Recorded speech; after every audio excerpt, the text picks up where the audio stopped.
స్వాగతం. నా పేరు శేష్ కుమార్. వివరాలకు వెళ్తే రాష్ట్రంలో రాబోయే ప్రభుత్వం జగన్మోహన్ రెడ్డి ప్రభుత్వం ఎక్కువ మంది ప్రజలు జగన్మోహన్ రెడ్డి నాయకత్వాన్ని కోరుకుంటున్నారని వైఎస్ఆర్ పార్టీ బీసీసీ విభాగం జోన్ 5 ఇన్ఛార్జ్ మరియు అఖిల భారత యాదవ మహాసభ రాష్ట్ర అధ్యక్షులు ఆంధ్రప్రదేశ్ గొర్రెల పెంపకందారుల సహకార యూనియన్ అధ్యక్షులు బొట్ల రామారావు స్థానిక వైఎస్ఆర్ పార్టీ కార్యాలయంలో మీడియా సమావేశంలో మాట్లాడారు.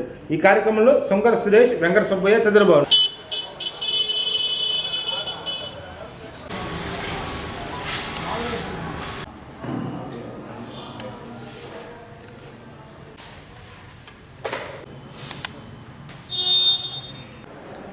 ఆంధ్రప్రదేశ్ రాష్ట్రంలో జరుగుతున్నటువంటి రాజకీయ పరిణామాల మీద మనం ఒక ఆలోచన విధానం,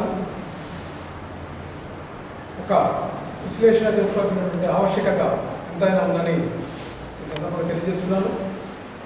ముఖ్యంగా మన ఆంధ్రప్రదేశ్లో ఉన్నటువంటి తిరుపతి దేవస్థానం మీద మనం మాట్లాడుకోవాల్సినటువంటి అవసరం ఉందనిపించింది. తిరుపతి దేవస్థానం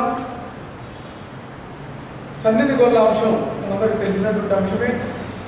సన్నిధి గొల్ల అనేది వంశపారంపర్యంగా దేవదేవుడైనటువంటి వెంకటేశ్వర స్వామి వారి వరం చేత యాదవ కుటుంబమైనటువంటి సన్నిధి వారు తొలిగా ఆ దేవదేవుడిని దర్శనం చేసుకునేటటువంటి భాగ్యం, అట్లాగే గుడి రాత్రి వేళ మూసివేసేటటువంటి సందర్భంలో కూడా చివరి దర్శనం కూడా యాదవులు అయినటువంటి సన్నిధి వంశం వారికి దేవాదేవుడైనటువంటి వెంకటేశ్వర స్వామి కల్పించినటువంటి భాగ్యం అని మనందరికీ తెలుసు. అయితే ఏదైతే 1990వ సంవత్సరంలో చంద్రబాబు నాయుడు గారు ముఖ్యమంత్రిగా ఉన్నటువంటి సమయంలో మిరాసీ విధానాల రద్దులో భాగంగా గొల్ల మిరాసీగా ఉన్నటువంటి ఈ సన్నిధి గొల్లను కూడా రద్దు చేసి ఉద్యోగంగా మార్చినటువంటి సందర్భాన్ని మనం గుర్తు చేసుకోవాలి. ఎప్పుడు కూడా చరిత్రను తారుమారు చేసి తాను రద్దు పొందాలని చంద్రబాబు నాయుడు గారు కోరుకునేటువంటి విధానం మనందరికీ తెలిసినటువంటి అంశమే. మరి 1990వ సంవత్సరంలో మిరాసీ విధానంలో చేర్చినటువంటి సన్నిధి గొల్లకు ఆ రోజు టీటీడీ ఉద్యోగిగా నియామకం చేస్తే 5,000 నామమాత్రపు జీతాన్ని ఇచ్చి ఆ యొక్క సన్నిధి గొల్ల వారసత్వాన్ని అవమానపరిచి యావత్ భారతదేశంలోనే కాదు ప్రపంచ దేశాల్లోని యాదవుల యొక్క మనోభావాల మీద దెబ్బ కొట్టినటువంటి దుర్మార్గుడు ఎవరైనా ఉన్నారంటే అది చంద్రబాబు నాయుడు అని చెప్పి సందర్భంగా గుర్తు చేస్తా ఉన్నాను. అదే ప్రీతమ నేత, దివంగత నేత వైఎస్ రాజశేఖర రెడ్డి గారు 2004వ సంవత్సరంలో అధికారంలోకి వచ్చిన తర్వాత ఇదే సమస్యను తన ముందుకు తీసుకొచ్చినప్పుడు 5,000 రూపాయల జీతాన్ని 18,000 రూపాయలుగా మారుస్తూ తాత్కాలికంగా ఉపశమనం కలిగించినటువంటి పరిస్థితి కూడా మనం అందరం అర్థం చేసుకోవాల్సినటువంటి ఆవశ్యకత. మరి సన్నిధి శర్మయ్య, సన్నిధి పద్మనాభయ్య వంశస్థులైనటువంటి సన్నిధి వెంకటరామయ్య గారు ఆ యొక్క ఉద్యోగ స్థానంలో ఉంటూ ఏదైతే 30 జూన్ 2006లో ఏదైతే ఉన్నటువంటి ఉద్యోగం కంటిన్యూ అవుతుందో దాన్ని మళ్ళా చంద్రబాబు నాయుడు గారు అధికారంలోకి వచ్చిన తర్వాత 2006లో రిటైర్మెంట్ సమయం ఆసన్నమైనప్పుడు చంద్రబాబు నాయుడు గారు వ్యవహరించినటువంటి తీరు చాలా దుర్మార్గమైనటువంటి తీరు.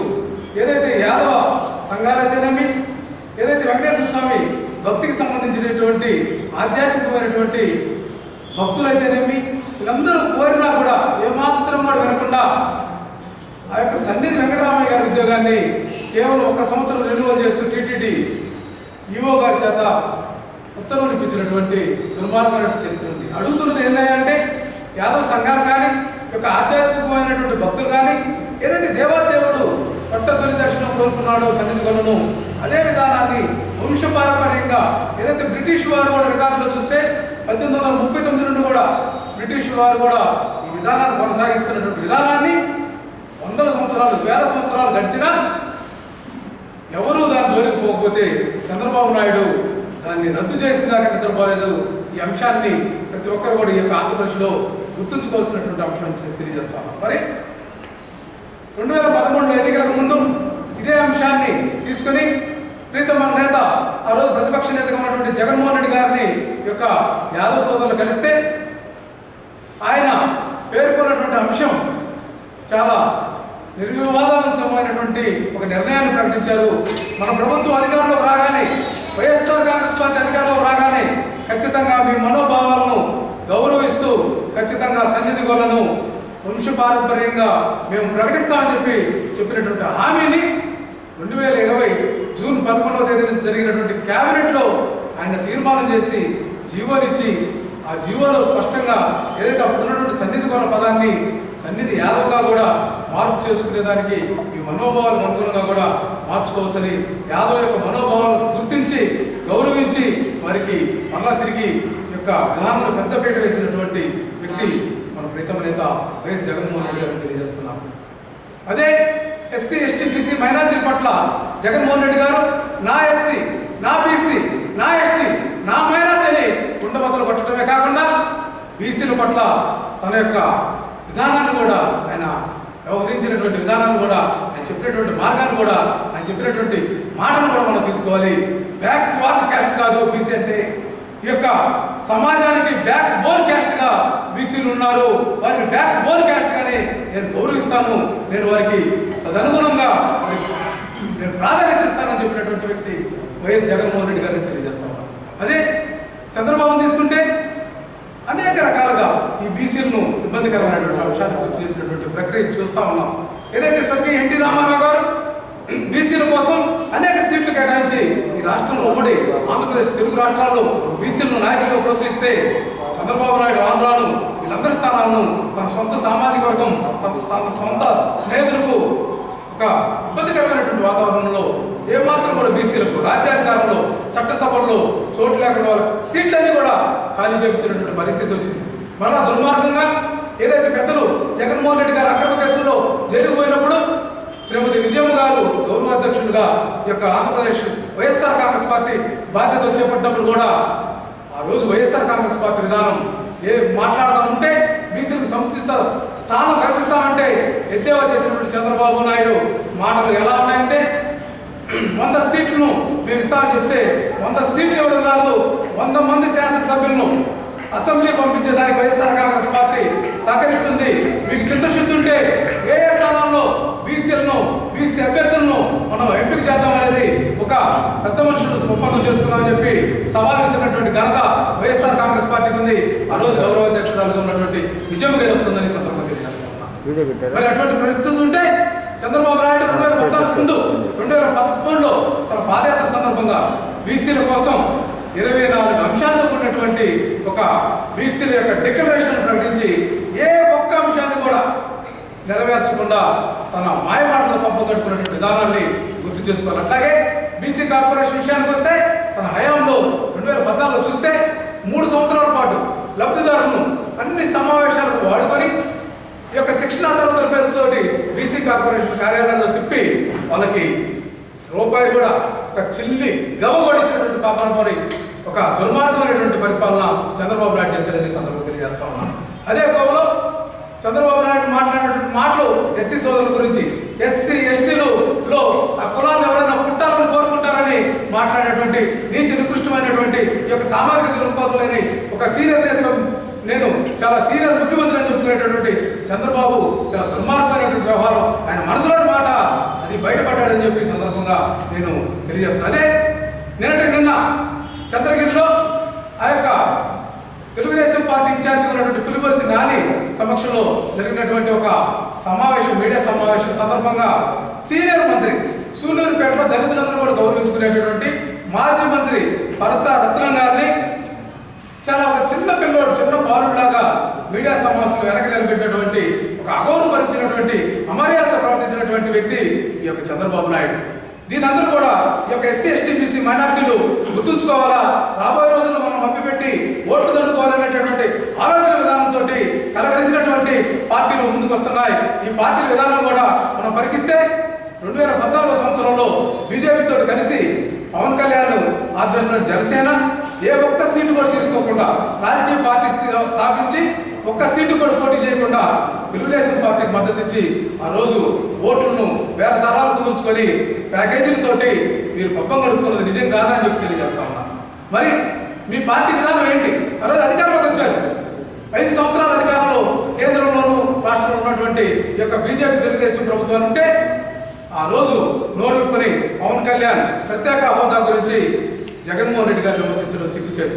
ప్రత్యేక హోదా గురించి చంద్రబాబు నాయుడు గారు ఎన్నికల ముందు వ్యూహాత్మకంగా 2019 ఎన్నికల ముందు దొంగ దీక్షలు ప్రత్యేక హోదా దీక్షలు చేసి తర్వాత ఆ యొక్క విధానం మీద మాట మీద నిలబడకుండా రాష్ట్రపతి ఉపరాష్ట్రపతి ఎన్నికల్లో ఆ యొక్క బీజేపీ సంకలాగిన మాట వాస్తవం కాదా మీరు చూడండి. ఇటువంటి నిర్ద్వంద్వమైనటువంటి ఇటువంటి ద్వంద్వ వైఖరి కలిగినటువంటి విధానాలు చేస్తున్నటువంటి విధానాలను రెండింటిని బేరించి వేసుకోండి. జగన్మోహన్ రెడ్డి గారి యొక్క ఆలోచన విధానం చూడండి, చంద్రబాబు నాయుడు గారి యొక్క ఆలోచన విధానం చూడాలని చెప్పి ఈ రాష్ట్రంలో ఉన్నటువంటి బీసీ ఎస్సీ ఎస్టీ మైనార్టీ ప్రజలందరూ కూడా మేమంతా కూడా కోరుతా ఉన్నాం. ఖచ్చితంగా రాబోయే రోజుల్లో బీసీ ఎస్సీ ఎస్టీ మైనార్టీల యొక్క జనాభా దామాష పద్ధతిన పరిపాలన తీసుకునేదానికి ఆయన సాహసం చేస్తా ఉన్నారు. దీనికి పార్టీ నాయకులందరూ కూడా సహకరించాలని ప్రార్థిస్తా ఉన్నారు.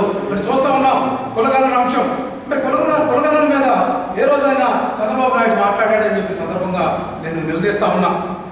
మరి కులగణన అంశంలో తీసుకుంటే రేపు 19వ తేదీన ఈ యొక్క ప్రపంచంలోనే భారతదేశం కూడా గర్వించదగినటువంటి రీతిలో 125 అడుగుల అంబేద్కర్ విగ్రహాన్ని ఈ భారత రాజ్యాంగ నిర్మాత ఏదైతే బడుగు బలహీన వర్గాల యొక్క వాళ్ళ యొక్క ఆలోచన విధానానికి వాళ్ళ యొక్క ఈ యొక్క భారతదేశంలో వాళ్ళ యొక్క మనుగడకు వాళ్ళ యొక్క పురోగతికి సంబంధించినటువంటి విశేష కృషి చేసి భారత రాజ్యాంగంలో అనేక అవకాశాలు కల్పించినటువంటి డాక్టర్ బాబాసాహెబ్ అంబేద్కర్ గారిని ఆ యొక్క విగ్రహాన్ని ఆవిష్కరిస్తూ సమతా సభను ఏర్పాటు చేసి 19వ తేదీన పిలుస్తున్నటువంటి సందర్భంగా కుల గణన కూడా ఈ రాష్ట్రంలో ప్రారంభిస్తామని చెప్పడం ఇది వైఎస్ఆర్ కాంగ్రెస్ పార్టీకి చెల్లింది తప్ప మరొక ఏ కుహానా రాజకీయ పార్టీ కూడా సాధ్యం కాదని పేర్కొంటూ మరి వైఎస్ఆర్ కాంగ్రెస్ పార్టీ బీసీల పట్ల చట్టసభలో రిజర్వేషన్ కావాలని ప్రైవేట్ బిల్లును ఈ యొక్క రాజ్యసభలో ముందుకు తీసుకొచ్చినటువంటి ఘనత, పార్లమెంట్లో తీసుకొచ్చినటువంటి ఘనత విజయసాయి రెడ్డి గారి నేతృత్వంలో ఆ రోజు పార్లమెంటరీ పార్టీ ఆ యొక్క అధినేతగా ఉన్నటువంటి విజయసాయి రెడ్డి గారి నేతృత్వంలో తీసుకుపోయింది వైఎస్ఆర్ కాంగ్రెస్ పార్టీ. అయితే తెలుగుదేశం పార్టీ ఏమైనా దానికి సహకరించిందా, ఏమైనా దాని గురించి మాట్లాడిందా, ఎక్కడ నిద్రపోతున్నారు, బీసీల యొక్క అంశాల పట్ల మీరు ఏ రోజైనా మాట్లాడారని చెప్పి మేము నిలదీస్తా ఉన్నాం. ఈ అంశాలన్నింటినీ కూడా క్రోడీకరించుకొని ఖచ్చితంగా వైఎస్ఆర్ కాంగ్రెస్ పార్టీ వైపున ఈ బడుగు బలైన వర్గాలు యొక్క బీసీ ఎస్సీ ఎస్టీ మైనార్టీలు ఏదైతే డీబీటీ డైరెక్ట్ బెనిఫిట్ ట్రాన్స్ఫర్ ద్వారా లబ్ధి పొందుతూ అవినీతికి ఆస్కారం లేనటువంటి విధానాన్ని అనేక రకాల ఉద్యోగాలు గ్రామ సచివాలయాల ద్వారా, అట్లాగే రీసర్వే విషయంలో ఎటువంటి ఇబ్బందులు లేకుండా, అట్లాగే ల్యాండ్ అమెండ్మెంట్ యాక్ట్ అని యొక్క కేంద్ర ప్రభుత్వం 2022లో తీసుకొస్తే ఆ చట్టం వస్తే వివాదాలను సర్దుమరుగుతాయి, ఇవి వివాదాలు ఉండవు అనేది ప్రతి ఒక్కరికి తెలుసు. కానీ ఈ చట్టాన్ని కూడా చంద్రబాబు నాయుడు లోకేష్ గారు నిర్వీర్యం చేయాలని ఈ యొక్క అమెండ్మెంట్ చేసుకున్నటువంటి రాష్ట్ర ప్రభుత్వ ఆలోచన విధానాన్ని కూడా తప్పుపడుతూ లోపాయికారిగా న్యాయవాదులను రెచ్చగొట్టి ప్రభుత్వం మీద ఉసిగలుపుతున్నటువంటి విధానాన్ని ఖచ్చితంగా ప్రతి ఒక్కరు ఖండించాలి. ఈ యొక్క వైఎస్ఆర్ కాంగ్రెస్ పార్టీ న్యాయ విభాగం కానీ న్యాయ కోవిదులు కానీ ఈ విషయంలో తీసుకుని ముందుకు పోతున్నారు. ప్రజలందరూ కూడా ఇది అర్థం చేసుకోవాలి. ల్యాండ్ అమెండ్మెంట్ యాక్ట్ను 2022ను ఆంధ్రప్రదేశ్ ప్రభుత్వం అమెండ్మెంట్ చేసుకొని అడాప్ట్ చేసుకొని ముందుకు తీసుకుపోతుంటే మీకేంటి బాధ? భూ సమస్యలన్నీ కూడా పరిష్కారం అయ్యేటువంటి ఒక చట్టాన్ని ముందుకు తీసుకుపోతుంటే మీరు ఏ విధంగా బాధపడుతున్నారు ఈ సందర్భంగా తేటతెల్లమవుతుంది. మీ యొక్క కుట్రలు కుతంత్రాలు కుళ్ళుబోతు చర్యలన్నిటికీ కూడా చరమాంకం పడబోయే రోజు మరి ఎంతో కాలం లేదు. రాబోయే ప్రభుత్వం జగన్మోహన్ రెడ్డిదే. ప్రజలంతా 80% ఉన్నటువంటి రాష్ట్ర ప్రజలందరూ కూడా జగన్మోహన్ రెడ్డి గారి నాయకత్వాన్ని కోరుకుంటున్నారు. మీరు ఎన్ని కుట్రలు కుతంత్రాలు పడినా అవి వల్ల కాదని చెప్పి ఈ సందర్భంగా మీ అందరూ కూడా తెలియజేస్తూ ప్రజలంతా కూడా రాబోయే రోజులు అప్రమత్తంగా ఉండాలని మీరందరూ కూడా ప్రతి ఒక్క విధానాన్ని కూడా నిశ్చితంగా పరిశీలించి జగన్మోహన్ రెడ్డి గారి నాయకత్వాన్ని బలపరచాలని కోరుకుంటూ అయోధ్యలో ఈ నెల 22వ తేదీన బాలరాముని భవ్యమందిరం ప్రారంభము, బాలరాముని విగ్రహ ప్రాణ ప్రతిష్ఠ జరుగుతున్న సందర్భంగా 21వ తేదీ అయోధ్యలో బాలరామునికి 125 దివ్య కలశాలతో అభిషేకం చేస్తున్నారు. దానికి అనుసంధానంగా ఒంగోలులో కూడా ఒంగోలు ప్రిన్స్ క్లబ్ ఆధ్వర్యంలో 125 కలశాలతో స్వామివారిని వెండి రథంలో వెండి మూర్తులను ఊరేగిస్తూ గడియారం వారి వీధి నుండి అనంత కోదండరామస్వామి టెంపుల్ వరకు శోభాయాత్ర జరుగుతుందని ఈ సందర్భంగా తెలియజేశారు. ఈ కార్యక్రమంలో ఒంగోలు ప్రిన్స్ క్లబ్ అధ్యక్షులు తాతా బద్రీనాథ్, పతంజలి యోగా పీఠ రాష్ట్ర అధ్యక్షులు బాబా రామ్దేవ్, శిష్యులు బాలూజీ యోగాచార్య, విశ్వేంద్ర పరిషత్ నాయకులు సోము సుబ్బారావు, బలరాం, ఆర్ఎస్ఎస్ నాయకులు కేవీ శేషారావు, అన్నం సీను, బిఎంఆర్ రవికుమార్, బ్రాహ్మణ సేవా సమితి నుంచి గడియారం సుబ్బయ్య శర్మ, అచలానంద ఆశ్రమం నుంచి స్వామీజీ బియ్యపు విజయ్, కోడూరు కిషోర్, ఈదుబొల్లి గురునాథం, బోయపాటి రవి తదితరులు పాల్గొన్నారు.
ఆధ్యాత్మికతకు కేంద్రమైనటువంటి భారతదేశంలో 5 శతాబ్దాల చిరకాల కోరిక అయినటువంటి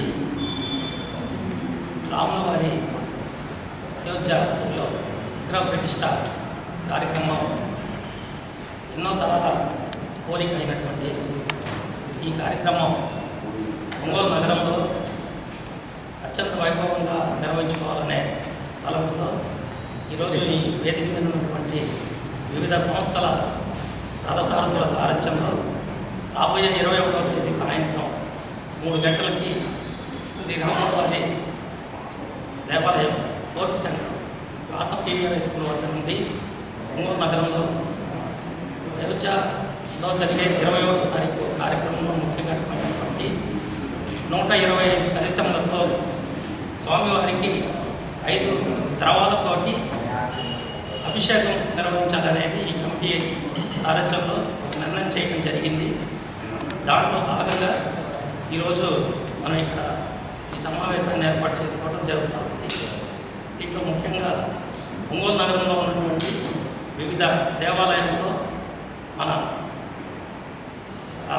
రాష్ట్ర కార్యవర్గాల్లో ఉన్నటువంటి సోమసుబ్బారావు గారు, బలరాం గారు, ఇతర మిత్రులందరూ సుమారు 150 దేవాలయాల్లో గత నెల రోజులుగా స్వామివారి అక్షంతలని, స్వామివారి చిత్రపటాన్ని ప్రతి గుడిలో, ప్రతి గ్రామంలో ఉన్నటువంటి పరిసర ప్రాంతంలో ఉన్నటువంటి గ్రామాల్లో విరివిగా ప్రచారం చేయటం, తద్వారా 22వ తేదీ మధ్యాహ్నం 12 గంటలకు నిర్వహించే కళ్యాణ మహోత్సవాన్ని, ప్రతిష్టా కార్యక్రమాన్ని నిర్వహించుకునే మంచి క్రమశిక్షణతో నిర్వహించే పద్ధతులన్నీ వాళ్ళకి వివరించడం, మన ప్రాంతంలో ఉన్నటువంటి వివిధ దేవాలయాల్లో వారు పరిపూర్ణంగా దీన్ని అక్కడ ఉన్నటువంటి కమిటీ వారిని చైతన్యపరిచి అమ్మవారి ప్రతిష్టా రోజు జరిగే కార్యక్రమాన్ని అందరినీ సద్వినియోగం చేసుకోవాల్సిందిగా కోరుకుంటా పుర ప్రజలందరినీ దాంట్లో భాగంగా మనం ఒంగోలు ఫ్రెండ్స్ క్లబ్ ఆధ్వర్యంలో మనం 21వ తేదీ సాయంత్రం 4 గంటల నుండి ఒంగోలు నగరంలో ఉన్నటువంటి పీవీఆర్ హై స్కూల్ దగ్గర ఉన్నటువంటి శ్రీరాముల వారి మందిరం నుండి అధ్యక్షుడు సుబ్బయ్య శర్మ గారి ఆధ్వర్యంలో నడుస్తున్నటువంటి మందిర ప్రాంగణం నుండి మన ఒంగోలులోని వివిధ దేవాలయాల నుండి వివిధ మహిళలు వివిధ రూపాల్లో ఉన్నటువంటి భరతనాట్యం కానివ్వండి, కూచిపూడి కానివ్వండి, తర్వాత కోలాటాల రూపంలో కానివ్వండి, మార్వాడి నృత్యాలు రూపంలో మన ఆర్ఎస్ఎస్ వారు నిర్వహించే మార్చి కార్యక్రమం కానివ్వండి, రకరకాల వివిధ రూపాల్లో ఈ వేదిక మీద ఉన్నటువంటి మిత్రులు ఆయా సంస్థల ద్వారా ఆ రోజు ఈ శోభాయాత్ర దీనికి ప్రత్యేకంగా ఒక పేరుని మనం ఉత్పాదించి అందరి రాజ్యంలో ఉన్నటువంటి ఈ కార్యక్రమానికి అయోధ్య దర్శిని అనే కార్యక్రమం నామకరణం చేయడం జరిగింది. ఈ అయోధ్య దర్శిని కార్యక్రమాన్ని కోర్టు సెంటర్ మీదుగా గాంధీ రోడ్డు, పప్పు బజార్ మీదుగా టాటా బిల్డింగ్స్ ఏమో చెట్టు మీదుగా గాంధీ రోడ్డులోని ప్రధాన వేదిక మీద దీన్ని ఉంచడం జరుగుతుంది. ఈ కార్యక్రమంలో ముఖ్య ఘట్టమైనటువంటి 125 కలశాల అభిషేకాన్ని 5 ద్రవాలతో మనం ఇందాక ఏదైతే చెప్పుకున్నామో ఆ కార్యక్రమాన్ని ఒంగోలు నగరంలో నుంచి వచ్చే ప్రతి భక్తుని చేత వేద పండితుల సారథ్యంలో మనం ఈ కార్యక్రమాన్ని భక్తుల చేత స్వామివారికి అభిషేకం చేసే విధంగా మన గారు తర్వాత బాలు గారు మీకు అన్ని కూడా తెలియజేస్తారు. మనం ప్రత్యేకమైన కార్యక్రమాన్ని 125 కేజీల వెండి రథం మీద రాముల వారి చిత్రపటాలు అవి కూడా నమూనాతో మనం ఒంగోలు నగరంలో ఈ శోభాయాత్ర చేసుకోవడానికి నిర్ణయించడం జరిగింది.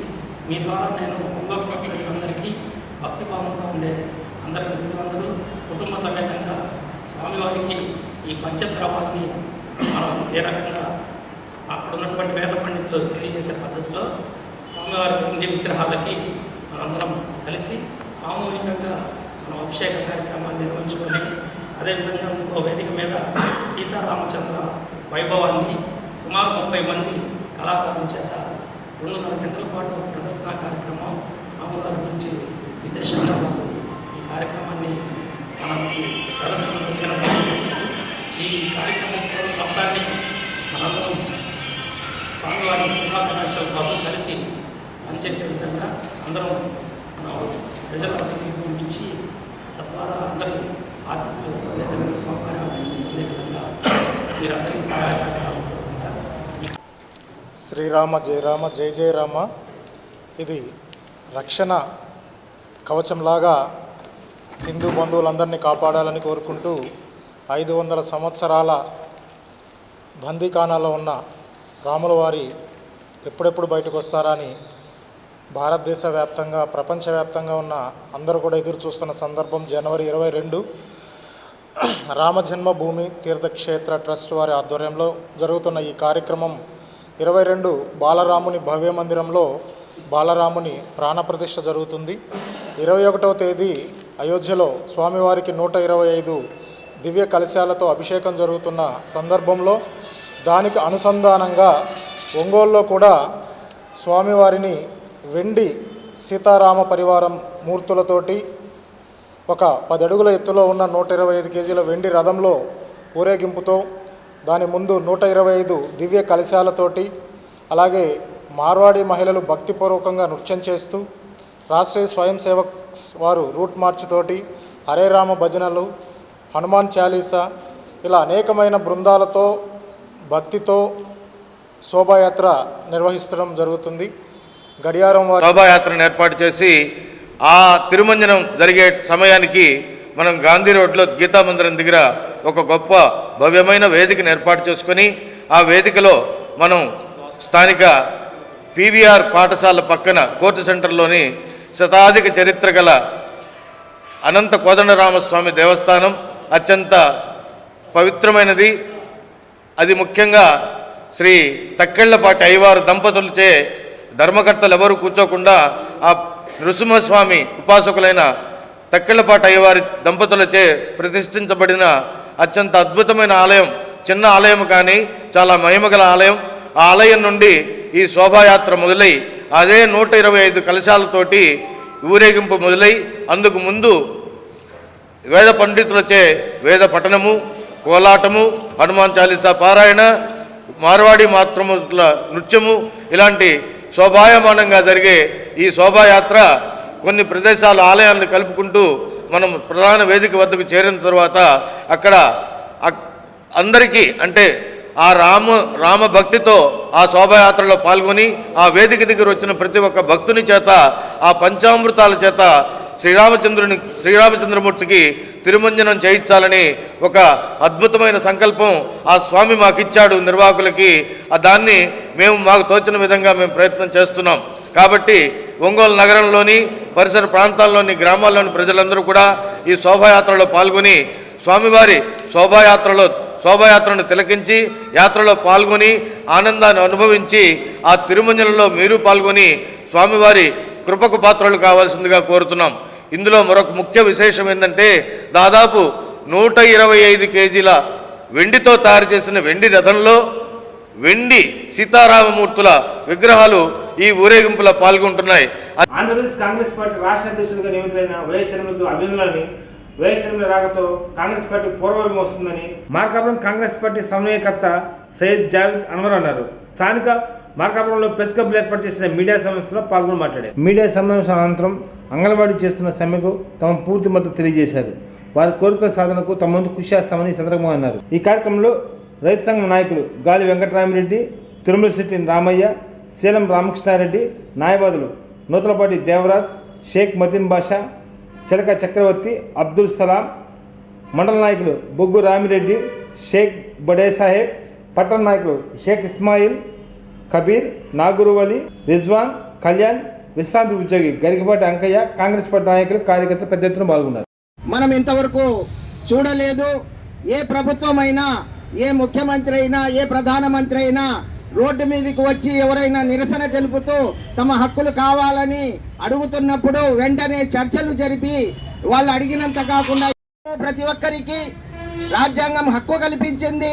న్యాయమైన పోరాటం చేసే హక్కు ఉంది. ఎవరైనా చేయొచ్చు, న్యాయపరంగా ఎవరైనా డిమాండ్ చేయొచ్చు. వారి అవసరాలను బట్టి వారికి ఉన్నటువంటి సమస్యలను తెలిపి తీసుకోవాల్సినటువంటి వాళ్లకు హక్కు ఉంది. అలాంటి హక్కును కాలరాసేటటువంటి ఎవరికి చేత కాదు. అదేవిధంగా మీ అందరికీ కాంగ్రెస్ పార్టీ పూర్తిగా మద్దతు తెలుపుతుంది. ఈ మధ్యనే జనవరి 11వ తేదీన మాకు ఈ మధ్యనే మాజీ అయినటువంటి జిడుగు రుద్రరాజు గారు కూడా ఒంగోలులో కలెక్టర్ ఆఫీస్ ఎదురుగా ఉన్నటువంటి అంగన్వాడీ ధర్నాకు వెళ్ళి ముందుగా పాత్రికేయ మిత్రులకు, కాంగ్రెస్ పార్టీ అభిమానులకు, కార్యకర్తలకు అందరికీ ఉదయపూర్వక ధన్యవాదాలు. ఈరోజు ఈ మన ఆంధ్రప్రదేశ్కు దిగవంత ముఖ్యమంత్రి వైఎస్ రాజశేఖర రెడ్డి గారి తనయ అయినటువంటి షర్మిలమ్మ గారికి రాష్ట్ర పిసిసి అధ్యక్షురాలుగా అధిష్టానం నిర్ణయించడము మా అందరికీ సంతోషకరమైన విషయము. అదేవిధంగా పార్టీ అధిష్టానానికి కూడా మేము ముక్త కంఠంతో ధన్యవాదాలు తెలుపుతున్నాం. మిత్రులారా, ఈరోజు ఆంధ్ర రాష్ట్రానికి జరుగుతున్న అన్యాయాన్ని సవరించాలన్నా, సరిచేయాలన్నా కాంగ్రెస్ పార్టీ ఒక్కటే మార్గమని ప్రజలు గుర్తించారు. అందుకే తిరిగి కాంగ్రెస్ పార్టీకి ప్రజాభి ఆదరణ పెరిగింది. ముఖ్యంగా గత కొన్ని సంవత్సరాలుగా ఆంధ్ర రాష్ట్రంలో జరుగుతున్న పరిస్థితులను గమనిస్తే, ముఖ్యంగా ఈ ప్రదేశంలో ఉన్న వెలుగొండ ప్రాజెక్టు ఆ రోజుల్లో ఉన్నటువంటి దిగవంత నేత మాజీ ముఖ్యమంత్రి అయినటువంటి రాజశేఖర రెడ్డి గారు ఆయన అమృత హస్తాలతో దాన్ని ప్రారంభిస్తే ఇంతవరకు ఆ పనులు పూర్తి చేయక అటు టీడీపీ కానీ ఇటు ఉన్నటువంటి అధికారంలో ఉన్నటువంటి ఆయన పేరు చెప్పుకొని అధికారంలోకి వచ్చినటువంటి ఆయన కుమారుడు జగన్మోహన్ రెడ్డి కానీ తండ్రి చేసినటువంటి పనుల మీద ఎలాంటి శ్రద్ధ చూపకుండా వెలుగొండ ప్రాజెక్టును పూర్తిగా నిర్వీర్యం చేసినాడు. ఇంతకుముందు ఎలక్షన్లప్పుడు 2022లో ఇస్తాను, 23లో ఇస్తానని డేట్లు మ్యాచ్ ఫిక్స్ చేసినట్టు డేట్లు కూడా ఫిక్స్ చేసినాడు. కానీ ఇంతవరకు పూర్తి చేయలేకపోయాడు. ఈ ప్రాంతానికి అత్యవసరమైనటువంటి జలగొండ ప్రాజెక్టును పూర్తి చేయలేకపోవటము, అదేవిధంగా మార్కాపూర్ వెనకబడిన పశ్చిమ ప్రకాశానికి జిల్లాగా అవసరం ఉంటే ఆ జిల్లాగా అవసరమున్న ఆవశ్యకత ఉన్నా కూడా గుర్తించలేక తన మొండి వైఖరితోటి నియంత పాలన సాగిస్తూ ప్రకాశం జిల్లాలోని మార్కాపురంతో కలుపుకొని ఉన్నటువంటి 7 నియోజకవర్గాలకు 5 నియోజకవర్గాలకు జిల్లాగా ప్రకటించకపోవటం కూడా ఆయన యొక్క నియంత పాలనకు ఒక నిదర్శనము. ప్రస్తుతము ఆంధ్ర రాష్ట్రంలో కాంగ్రెస్ పార్టీ రాష్ట్రంలో కేంద్రంలో కూడా రాహుల్ గాంధీ యొక్క నాయకత్వంలో పుంజుకుంటుంది. తిరిగి కేంద్ర రాష్ట్ర ప్రభుత్వంలో కాంగ్రెస్ పార్టీని, కాంగ్రెస్ అధికారాన్ని చూడాలని ప్రజలు ఆకాంక్షిస్తున్నారు. ఆ ఆకాంక్షకు తదనుగుణంగా ఒక శుభ పరిణామంగా ఆమె దిగవంత ముఖ్యమంత్రి కూతురైనటువంటి షర్మిలమ్మ గారు ఆంధ్ర రాష్ట్ర పగ్గాలు చేపట్టడము మా అందరికీ సంతోషదగ్గ విషయము. ఆమె గారి నాయకత్వంలో ఆంధ్రప్రదేశ్లో కాంగ్రెస్ పార్టీ పుంజుకొని అధికారం చేపట్టే దిశగా ముందుకు వెళ్తుందని మేము ఆశిస్తూ ఆమెతోటి మేమందరం కలిసి రాష్ట్రాన్ని ప్రజల యొక్క సమస్యలను ముందుకు తీసుకెళ్ళి సాధించే దిశగా అధికారం చేపట్టే దిశగా ముందుకు పయనిస్తామని తెలుపుతున్నాం. ఒంగోలు గద్దరంలో పార్లమెంట్ ఉత్సవాలకు ఒంగోలు ఎమ్మెల్యే మాజీ మంత్రి బాలినేని శ్రీనివాసరావు బాలినేని ప్రజలు హాజరయ్యారు. ఈ సందర్భంగా ఏర్పాటు చేసే సాంస్కృతిక కార్యక్రమాలు ప్రజలను విశేషంగా ఆదరించాయి. సైడ్ క్రాస్ కొన్నా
అందరికీ సంక్రాంతి శుభాకాంక్షలు.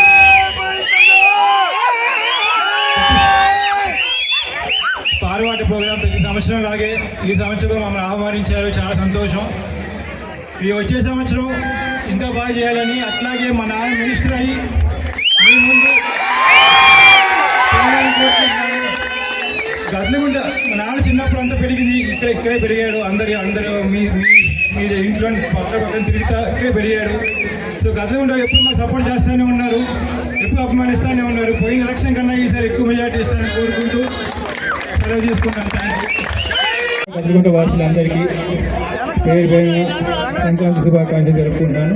అట్లాగే ప్రతి సంవత్సరం ఆలువైతే రావటం, ఈ సంవత్సరం ఇంకా బాగా చేశారు. వచ్చే సంవత్సరం మా నాన్న మళ్ళీ ఎమ్మెల్యేగా గెలిచి మీ ముందే మినిస్టర్గా వచ్చి ఇలా చేస్తామని కోరుకుంటున్నాను. గట్లగుంట అంటే చిన్నప్పటి నుంచి మా నాన్న పెరిగిన ఏరియా ఇది. గట్లగుంట వాసన అంటే మాకు చాలా ఇష్టం. సో మీ అందరూ ఎవరైనా వాసన అంటే మా మనిషి కదా అంటారు. సో ఈ నమ్మకంతో ఈసారి మళ్ళీ పోయినసారి లాగా మంచి మెజార్టీ ఇచ్చారు, ఈసారి మంచి మెజార్టీ ఇస్తారని కోరుకుంటూ వచ్చే సంవత్సరం ఇంకా బాగా చేస్తారని.